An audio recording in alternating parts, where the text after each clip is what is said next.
Hey friends, I'm going to teach you how to play your song on any scale that you pick up. Because of how I teach my students and how I've learned to play, I can pick up any scale, even a scale I've never played before, look for two particular notes, and then be able to play my piece on that scale. It may not have the same intervals, it might not be the same notes, it may not be the same layout. However, I can still give a semblance of that song on that scale. So I'm going to show you a couple of ways to do that and how you can use different shapes and different positions to actually write new pieces. Sometimes you play your song on a different scale using a similar pattern. And if you're a position-based player, you're not reliant on the notes to know what to play. You're able to just transmit your information across any scale you want with zero effort. It's just going to be a matter of finding the octave and fifth. So let's take a look at how different one song can sound across multiple scales. Then I'm going to show you the tab for that, and we're going to break that down a little bit. So let's take a look on the D Kurd to start with.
So what made all of these songs different was where the octave and fifth are.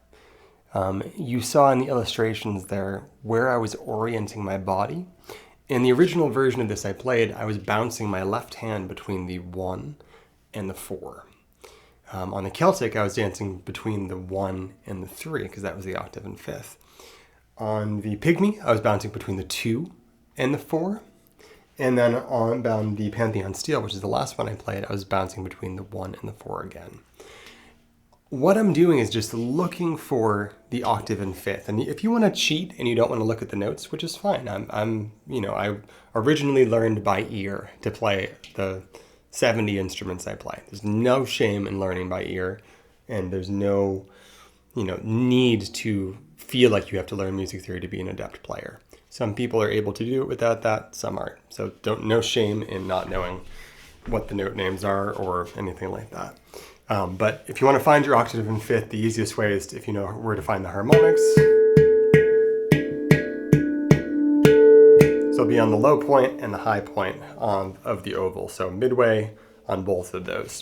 And again, you can see, so I would mute here, strike on the side here, mute here, strike on the side here. That will give me the two notes.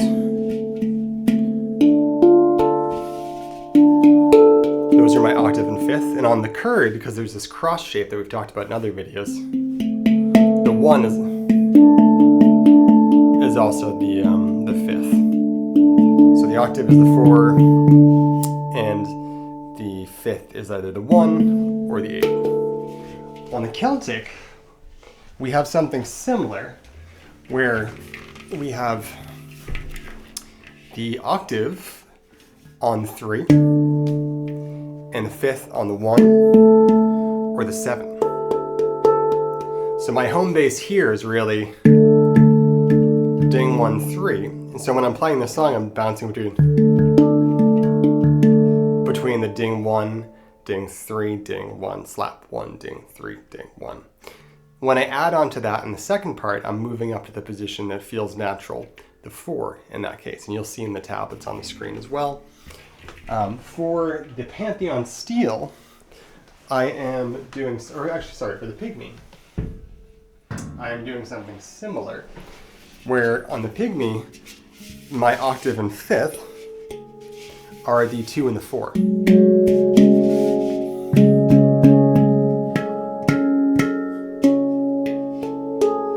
And on this case, the 7 and the 4, or the 7 and the 2,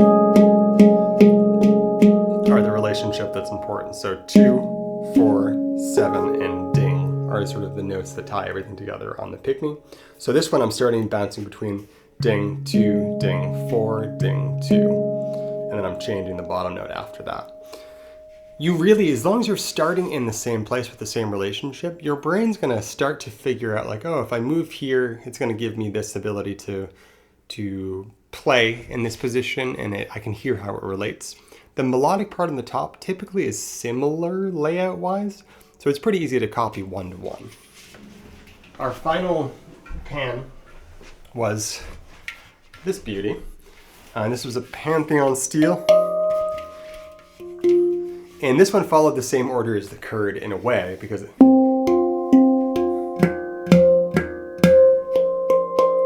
and ironically, the 6 and the 4 and the 1 and the 6 are an octave pair, and the center, or ding, and 4 are an octave pair. There's a ton of instruments that have that relationship. So you're bound to have a 4 and ding relationship or a 3 and ding relationship. There's some funky scales like there's a lot of custom scales that do this, but something like a blues scale has the 6th position as the octave note. So it's going to change depending on what you have, but in general, it's unusual to have the octave be on the 5th or the 6th. So you probably have a Kurd or a Celtic if you're watching this video. Even La Serena follows a similar logic. I think that one's further up. But you could apply the same logic and play the same song. So try moving your song to other scales. If you have a friend that has an instrument, carry it over to there. And actually the song that this is from, Ouroboros, I wrote on the Kurd, and I ended up loving the song even more on the Pygmy. So I converted it for the album. I actually played it on both for the album, but I mostly perform it on the Pygmy. So you may find that you're in love with it in a different key and with different intervals. I hope this helped you to create other songs and also try to move positions. If you know what you found the right spot, you have a different interval relationship on the bottom. So the bottom notes are different basically for people that don't have any musical background. So experiment with that, use the same motions and the same timing, but try out different notes. And you're gonna find that you're able to play coherently, especially if you really know a piece or you really know a pattern, even if you don't know the scale. And you can impress your friends and family with that. All the tabs for this are listed on the screen, so feel free to screenshot those.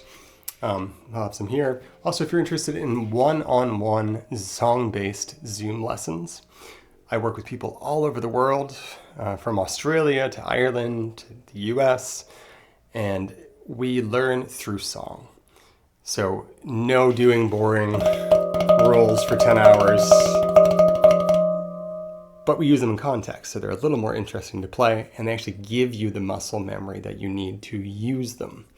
At a retreat this weekend, I made the association that a bodybuilder who's only lifting and working on their arm this way when they go to build a rock wall, they might have the muscle. They have the sort of like girth. I know strength and muscle size aren't related to each other necessarily, but for this metaphor, if you're only working this and you don't have the context of the fine motor skills of picking up a rock, putting it somewhere, you're really not developing anything except the aesthetics of that. It's similar for technique. If you're only learning the aesthetics and not the application, or you're not learning it in context, you're just learning something that's devoid of sort of musicality. So really recommend, if you know some techniques, put them into a song, try them out in this song if you want, and be in touch if you want to take your handpan playing and rav playing to the next level. Talk to you soon.